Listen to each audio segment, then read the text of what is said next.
Hi, today at Garfin's Creation we'll be making this millet pasta from scratch.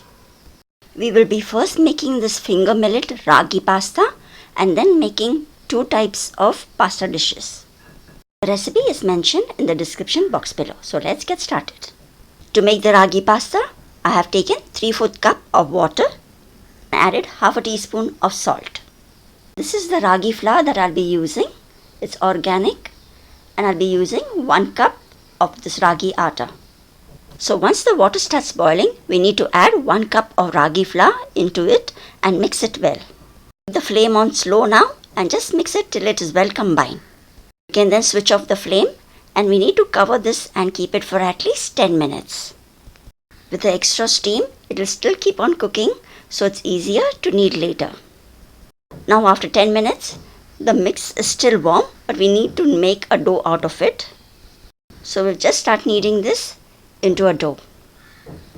With this proportion of water and atta, it is proper and you get a good dough soon.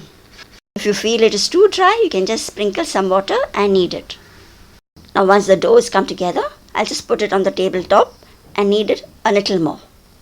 We need to roll this now into a thin chapati-like, so I'll just divide this into 2 halves. We can make various shapes from this millet pasta, but today I'll be making long spaghetti type, so I'll be rolling it into a fine chapati first. I'll also be dusting it with a little more of ragi atta and then rolling it out thin. You can roll this now really very nicely. As it is already cooked, it spreads very evenly and fast. Ragi, Nachni or finger millet pasta is really very healthy substitution for the normal pasta. It's one of the ways where you can include millet into your diet. Now once you have rolled it into a large chapati, I'll be using this cutter to cut out long strips. If you do not have this cutter, you can just roll the chapati and then cut out fine strips. This is a nice and handy tool. You can cut out even long strips from this. You just need to separate the strips and keep it aside. As I said earlier, if you do not have this tool, you can easily cut it with the knife too. So now you can check out the thickness of the strips too. They are not too very thick or not too very thin. Once you've got these long strips ready, we need to steam this for 5 minutes. So here, I have just brushed this with a little oil. And then we'll place the ragi noodles inside it. Now once this is done, I'll be rolling the second half too and placing that too into this. You can use the spaghetti directly into your pasta, but just to make sure that it is cooked well, we'll be steaming it once more. Here I boiled some water in a vessel and will place this over it and let it steam covered for at least 5 minutes. And after 5 minutes you can check it out. They are nicely cooked and ready to be used.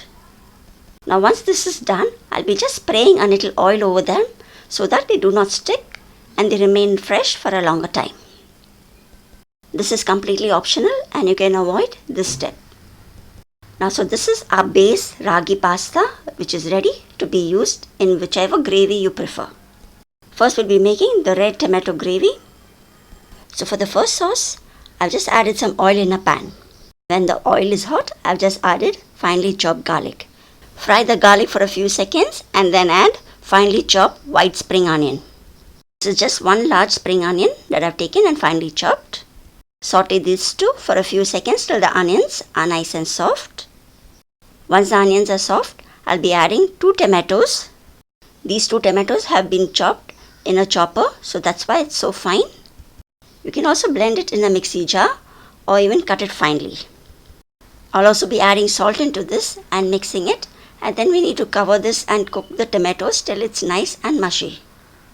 So I'll just be using a lid so that it cooks faster. And in between, do keep stirring it so that the tomato cooks well. Then after cooking this tomato for about 4 to 5 minutes, it gets nicely cooked and I'll just smash it a little bit with the back of the spoon. You can check out the proper measurements for this recipe in the description box below. So now the tomato is cooked and it's got a bit dry. Now into this we'll be adding pepper powder, mixed herbs, red chilli flakes, and some tomato ketchup. This tomato ketchup is going to add a little tangy taste to this sauce. You can adjust the spices according to your preference.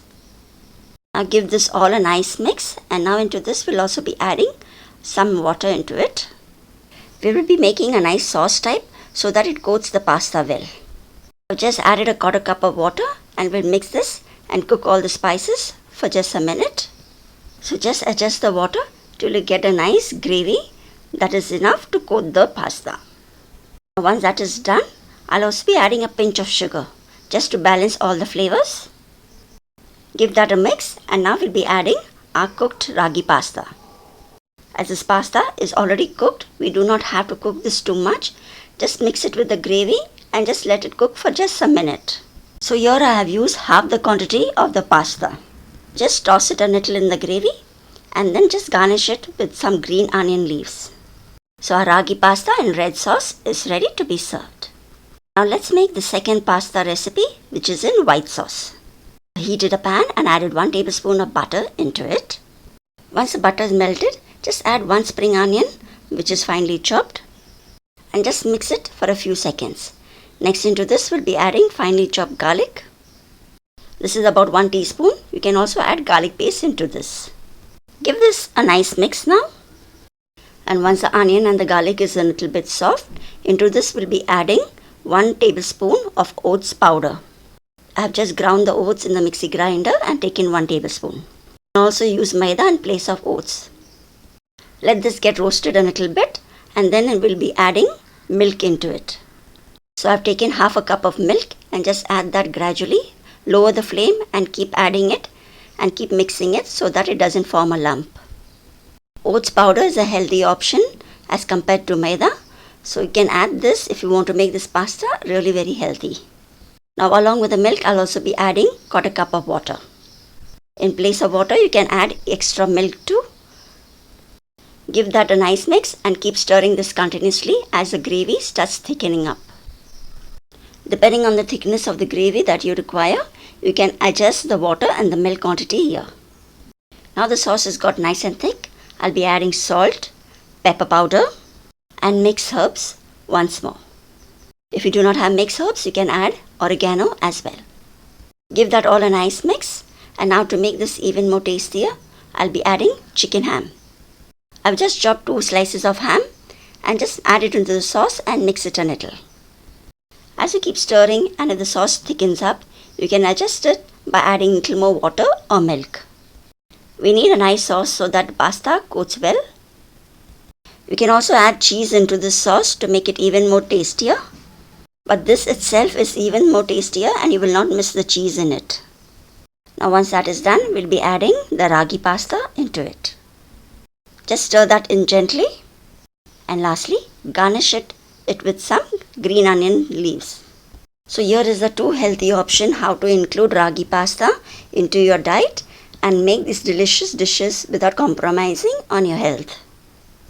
Both these pastas need to be served hot. As they cool, they might get clumped together. Thanks for watching, and if you like the recipe, do give a thumbs up and do share it too. And also don't forget to subscribe to Garfin's Creation for more such recipe. Thanks for watching, and I'll see you soon again. Till then, take care and bye-bye.